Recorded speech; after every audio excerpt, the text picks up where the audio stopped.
the scientific dictatorships of the future, and I think there are going to be scientific dictatorships in many parts of the world, will be probably a good deal nearer to the Brave New World pattern than to the 1984 pattern. They will be a good deal nearer, not because of any humanitarian qualms in the scientific dictators, but simply because the Brave New World pattern is probably a good deal more efficient than the other. That if you can get people to consent to the state of affairs in which they are living, the state of servitude, the state of having their differences ironed out and being made amenable to mass production methods on the social level, if you can do this, then you are likely to have a much more stable, a much more lasting society, a much more easily controllable society than you would if you were relying wholly on clubs and firing squads and concentration camps. So that my own feeling is that the 1984 picture was tinged, of course, by the immediate past and the present in which Orwell was living, but that the past and present of those years does not represent, I feel, the likely trend of what is going to happen. Needless to say, we shall never get rid of terrorism. This will always find its way to the surface. But I think that insofar as dictators become more and more scientific, more and more concerned with a technically perfectly running society, they will be more and more interested in the kind of techniques which I imagined and described from existing realities in Brave New World. So that it seems to me then that this ultimate revolution is really not very far away, that we already a number of the techniques for bringing about this kind of control are here, and it remains to be seen when and where and by whom they will first be applied in any large scale. And first, let me talk about a little bit about the improvement even in the techniques of terrorism. I think there have been improvements. That Pavlov, after all, made some extremely profound observations, both on animals and on human beings, and he found, among other things, that conditioning techniques applied to animals or humans in a state either of psychological or physical stress sank in, so to say, very deeply into the mind body of the creature, and were extremely difficult to get rid of, that they seem to be embedded more deeply than other forms of conditioning. And this, of course, this fact, I think, was discovered empirically in the past. People did make use of many of these techniques.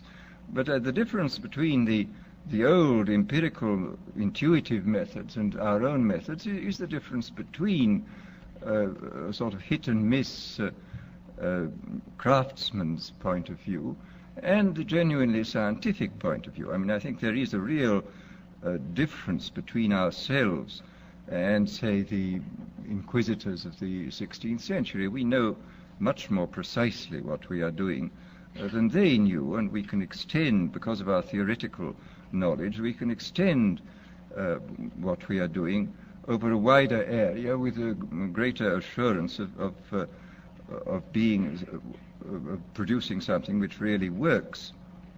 In this context, I would like to mention the extremely interesting chapters in Dr. William Sargent's Battle for the Mind, where he points out how intuitively some of the great religious teachers, leaders of the past, hit on the Pavlovian method. He speaks specifically of Wesley's method of producing conversions, which were essentially based upon a technique of heightening psychological stress to the limit by talking about hellfire, and so making people extremely vulnerable to suggestion, and then suddenly releasing this stress by offering hopes of heaven. And this is a very interesting chapter of showing how completely, on purely intuitive and empirical grounds, a skilled natural psychologist, as Wesley was, could discover these Pavlovian methods. Well, as I say, we now know the reason why these techniques worked, and there is no doubt at all that we can, if we want to, carry them much further than was possible in the past.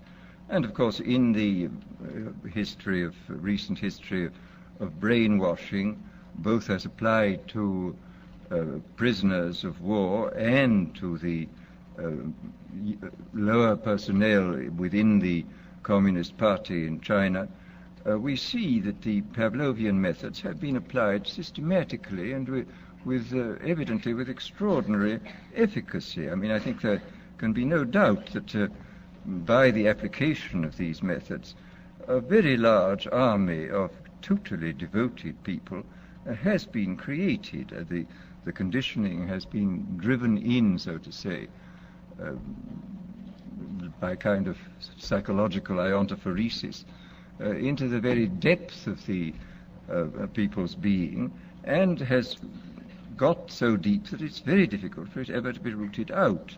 And these methods, I think, are a real refinement on the older methods of terror, because they combine methods of terror with methods of acceptance, that the person who he is subjected to a form of terroristic stress, but for the purpose of inducing a kind of voluntary, quotes, acceptance of the state and the psychological state into which he has been driven, and the state of affairs within which he finds himself.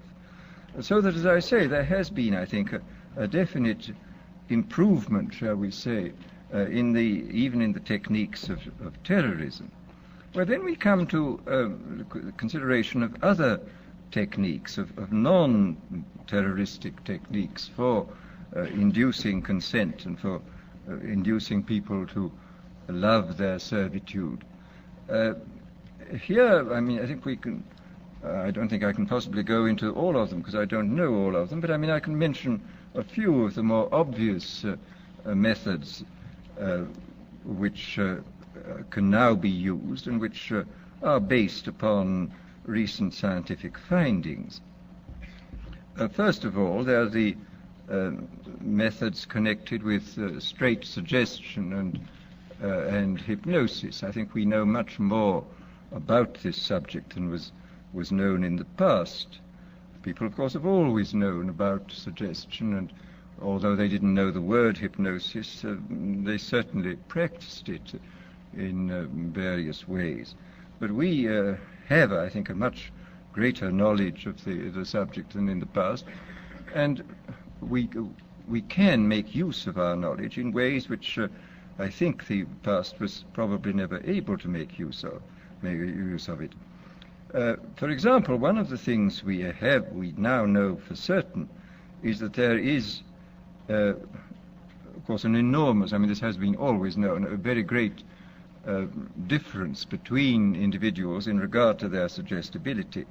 But we now, I think, know pretty clearly the sort of statistical structure of a population in regard to its suggestibility. It's very interesting when you look at the findings in different fields. I mean, in the field of hypnosis, in the field of administering placebos, for example, in the field of general suggestion in states of drowsiness or of light sleep, you will find the same sorts of orders of magnitude continually cropping up. You will find, for example, that the